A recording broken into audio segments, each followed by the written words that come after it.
Welcome to the Astrology Magic Podcast, where deep truth meets radical transformation. I'm Rachel, your astrologer and guide, here to speak the kind of truths that rattle around in your head until they land in your body and change your life. This podcast is not here to meet you where you're at. It's here to meet you where your soul is begging to go. I don't do light and fluffy. I do real, raw, cellular level evolution through astrology, presence, embodiment, and self-honesty. If you're tired of superficial spirituality and ready to live in alignment with your highest self, even when it's uncomfortable, you're in the right place. Let's drop in. I have a secret for you. This is something I've been pondering for a long time. And it's true. You don't want to manifest anything. Manifesting is the biggest block to having everything that you want. And if there's one thing, one outcome that you really want, it's you want to return to your soul's truth, because your soul's truth is limitless. Your soul's truth is abundant. Your soul's truth doesn't give any fucks about what other people are doing. Your soul's truth feels free and joyful and at peace and empowered by everything life throws at it. Your true self is magical and has a magic that is here to be spread, here to be found, here to be uncovered, here to be unlocked. And so therefore, you are not here to manifest anything. You are here to become more of your true self. It's funny, I had a client the other day and I was telling him about the energy for the week. And I'm like, yeah, it's about stepping into this new version of you. And he says that throughout this process, he doesn't feel like he's stepping into a new version of him. He feels like he's becoming the true version of him. And I thought that was a very wise thing for him to say, because that is what's happening. That's exactly what's happening. People think that they're going to be happy when they manifest something that they want. Like, you think you want the mansion, you think you want the job, you think you want the business. But the thing is that all these things you think you want are coming from you having become something that is not truly you. We only want these things because we've been programmed in all these different ways to not be ourselves. That's why everyone's miserable and wants all these things outside of ourselves. We see someone do something, we want that. We see someone happy, we want to live like them. But the problem is that will never get you there. And that's why people will get everything they want and not be happy, because it's not about what you manifest. True happiness, all of those feelings you're chasing are in the process of becoming more of who you really are. And that is what I'm in the business of doing.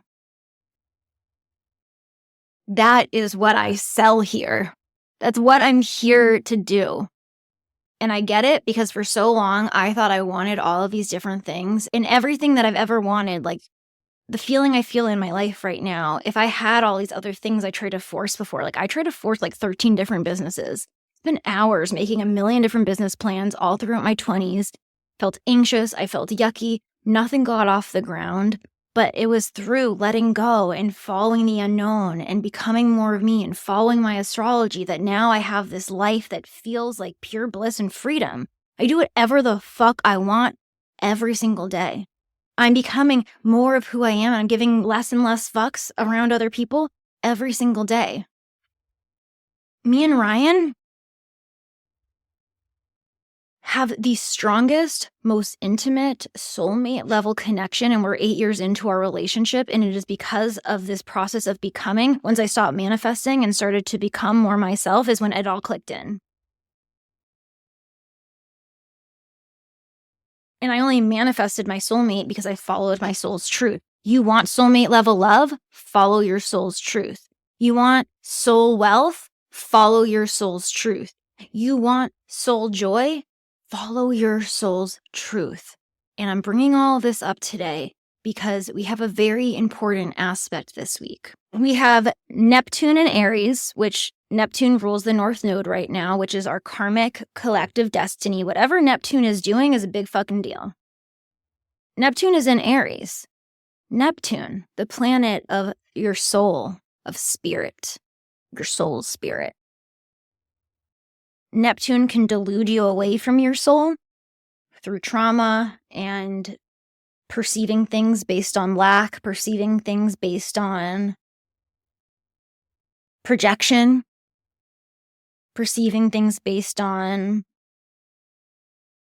not being connected to your soul. We only get fooled by Neptune when we have been dislodged from our soul.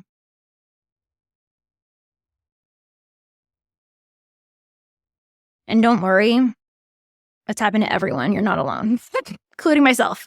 That's the process of becoming, is we're getting away from all the disillusioned, wounded part of Neptune, the part of Neptune that like causes smoke and mirrors and tricks you and keeps you away from your soul's path.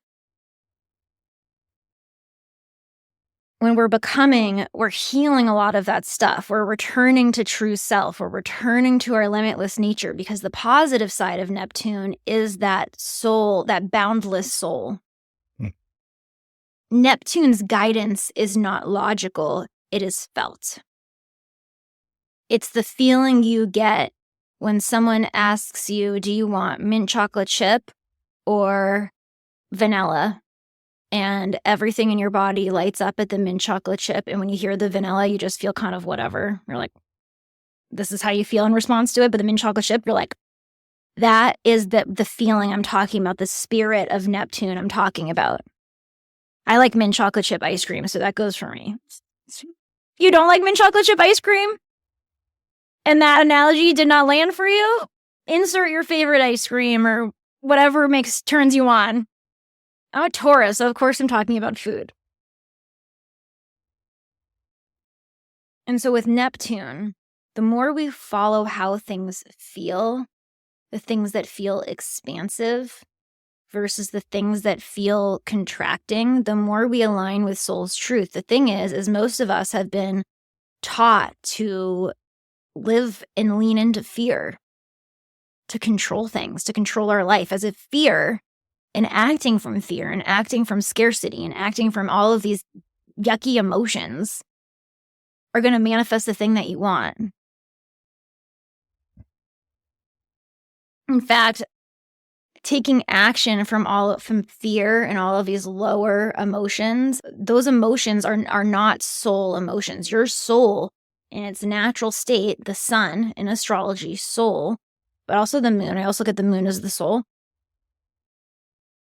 is naturally joyous, naturally abundant, naturally at peace. And so anytime you don't feel that feeling, you're moving away from your soul, and it's because you've been trained to move away from it. So anytime you're working towards something and it feels like a grind and it feels like anxiety and it feels not good, all those feelings are Neptune resistance, Neptune blocks.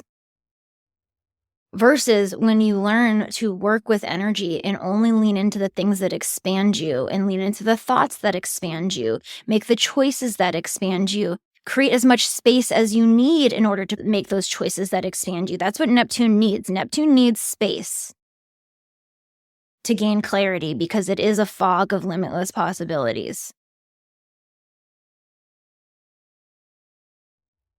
And so this week, Neptune and Aries were dreaming up this new sense of self. But the thing is people are getting more bold with their feelings. And that boldness can move two ways. It could be moved for you to take bold action, to lean into what truly expands you and feels right for you. Or it could result in you desiring to control your external reality and project things onto people. And I've seen both things with now that Neptune has entered Aries. And we're getting a big message about that this week because Neptune's going to meet up with Mercury, which is how we think and communicate. So there could be communications you have with people, interactions you have with people, like downloads, intuitive downloads that you get that either are very clarifying for you and who you truly are, or confuse you and make you feel projected on, or maybe you're the one projecting onto people. It's really hard to talk about Neptune because it's such a confusing planet. I hope I'm doing it justice.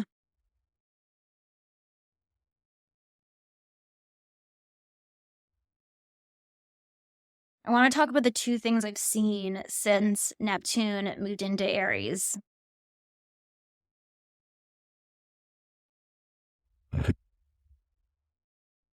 So I'll tell you the negative and then the positive.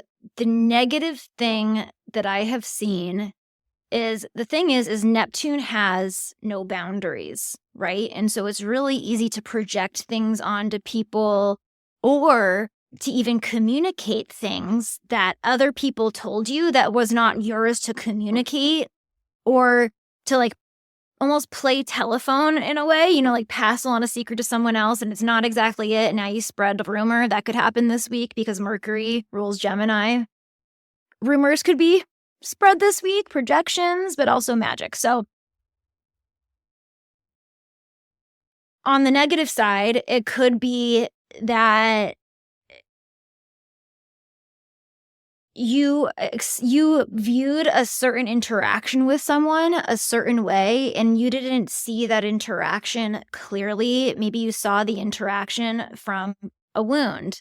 So maybe you interacted with someone and they said, yeah, they were being all weird about hanging out next week. And so the way you took it is this person doesn't like me, because maybe your wound is people don't like me. There's something wrong with me. That's been a big wound of mine. So I'm talking from personal experience, but let's say that you already have that wound. And so when someone's being weird about setting up plans with you, you just like make this decision that you're weird and they don't want to spend time with you. And then you go and tell your friend, I don't think they want to spend time with me. They've never liked me. They're kind of an asshole to me. So I'm just going to make other plans this week. And then your friend talks to that friend and says, oh, like I heard that you didn't want to hang out with blah, blah, blah, that you're being weird. And then that friend is like, what? I never said that. I just told her I had all these different things to do. Like, where did she get that? And then you have this whole weird conversation where your friend addresses you and says, I never said I didn't want to hang out with you. I was just telling you all the things that I had and I wanted to make it work. And you realize in that moment, oh my God, I was just projecting my story onto them. How many times have I projected this wound that people don't like me? So when they say that to me, it's like the first thing my mind comes up with and the first decision I make. How has that held me back in life? Has it held me back from being the real me? From being my real soul's truth?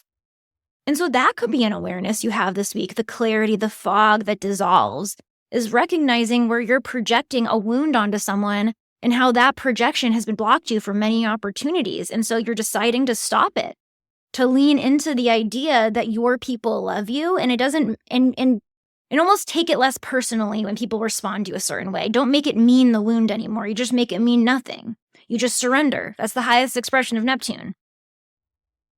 A positive way it could work out, this is how it's been looking like for me this week. I feel more clear on who I am and what I'm here to do at this moment in time in my life than I ever have. I'm very clear on what I provide for people. I'm very clear on my value, and I'm very clear on what I don't want to do anymore. And so when I first started my business, I didn't have that same clarity. And I was told by a bunch of people, you just have to get visibility. You got to hustle. You got to go to the events, the networking events, the panels, the workshops. You got to be seen.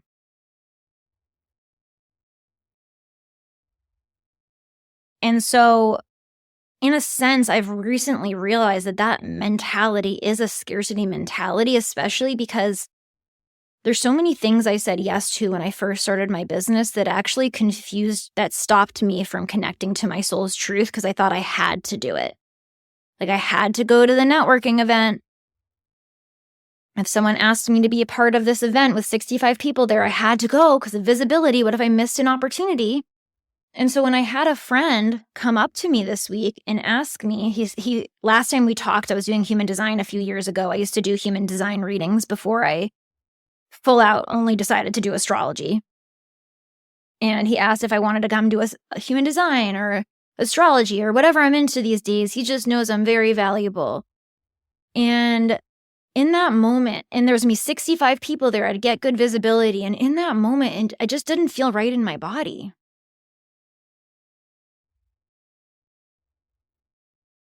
My logical mind was thinking, well, visibility, people have told you visibility, like it makes logical sense to go, but everything in my body didn't want to go. I'm clear on who I am. I'm clear on the value I provide, and I'm not just going to go to an event and be a person at a booth that people walk by. I'm not like, I don't mean to seem egotistical, but I truly think that the wisdom I have to share with astrology is not normal astrology wisdom, and it's not for the mainstream. It's not for the normal people. And so I've been really honing into the fact of how sacred it is, the wisdom that I've embodied through astrology and what I have to share, that I don't want to just go to an event with 65 people where anyone can talk to me and walk by me, because most people are not going to resonate with me. And it just didn't feel right. I really don't have a logical reason to tell you. Again, Neptune in Aries wants you to follow the feeling of your soul, the expansive feeling, and it's not going to come through logic. I even see myself trying to put logic on it for you right now. I don't even know if that logic is true. All I know is it felt like a fucking no. Even though my brain was trying to come up with the logical reasons for why I should. And so I said no. And to most people, like an old version of me, I would look at saying no as, oh my God, this is scary. You're you being delusional. You're saying no to potential visibility. But the new version of me is like, no, you said no to that, but you said yes to who you're becoming. And I said in the beginning of this episode, I have learned that becoming is the way to everything you want. It is the way to live your life the most fun, the most magical, the most abundant. You know, I've had people say to me, Rachel, things don't always have to be so deep. I wouldn't want to be like doing all this explore. I don't know. They look at people. A lot of my friends look at a lot of the evolving I do as me always healing. And I don't look at it as that way. I look at it as me exploring the mysteries of life. And I'm constantly finding new mysteries, constantly unlocking new mysteries.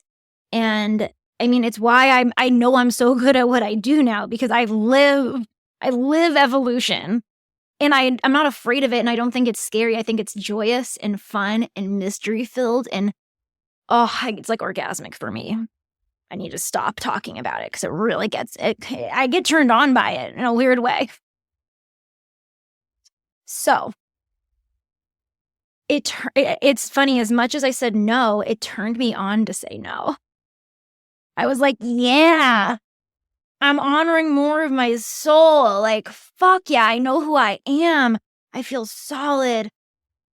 I feel connected to myself. I feel potent. Because when we say yes to things out of scarcity or because we think we should, but they don't feel expansive, they just feel logical, like we should, it disperses your energy. It disperses your soul. It makes you less potent feeling. It makes you less orgasmic feeling. It makes you feel spread thin. That's what it feels like. And so that is what I want you to pay attention to this week in relation to yourself, in conversations you have with people, in opportunities that open up as you move throughout your day. Are you moving from contraction because you think you can't be yourself, and you think you have to be all these other things that don't feel right to you? Or can you be bold, brave, and courageous, that's Aries, enough to say no to the things that don't feel expansive and yes to the space that it creates when you say no to the things that feel contracting? Or another way to look at it, because maybe you're kind of confused and having a projecting conversation like that first example I gave, it could sting to find out you were wrong, but can you expand into what it means that you were wrong, that your friend didn't want to hang out with you? that really you are lovable for your people. That's what this week is about. It's about expanding into true self and saying no to all of these things you learned that disperse true self, that cloud true self, that move you away from true self. I hope I did Neptune and Aries conjunct Mercury in Aries justice for this week. I hope you expand into your true self. I am sending so much love. If you love the way I talk about this stuff and you want to live astrology every day like I do and understand how to expand into true self on your own, self-paced, on your own time, like you find astrology, evolution, all of these things fascinating, get my Higher Self Healing Codes course. It is a self-paced program you can use the rest of your life. And everything in there, I guide you into the practices I do every day to figure out my astrology and put it into ChatGPT and give me new awarenesses for the lessons I have to learn that day. I'm teaching you how to have your own astrologer. You don't have to learn astrology. You don't have to be the astrologer. I teach you how to use ChatGPT and astrology in a way that evolves you on a daily basis and allows you to work with the daily energy. I used to have my membership, Cosmic Hope Creatrix. I'm not running it anymore because it didn't feel aligned with my soul.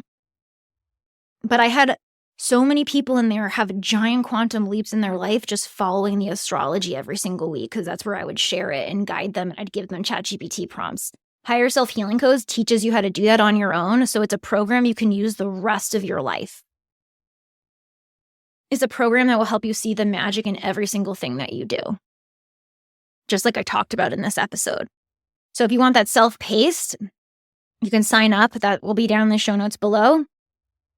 If you would like a reading with me, I'm doubling my birth chart reading prices after this week because those prices were an old version of me, a way too old version of me. I'm worth these new prices that I'm doubling. So if you want to lock in the old price of $222 for a 75-minute reading, book that right now. It's going to change this Sunday to double the amount. And then if you want to apply for one-on-one coaching, the prerequisite is you have to have had a birth chart reading with me first. The one-on-one coaching is you having me teach you how to live life like this, one-on-one, in a really deep way. So I hope you have a magical, mystical week, that you become more of your true self. I love the shit out of you, and I'll see you next episode.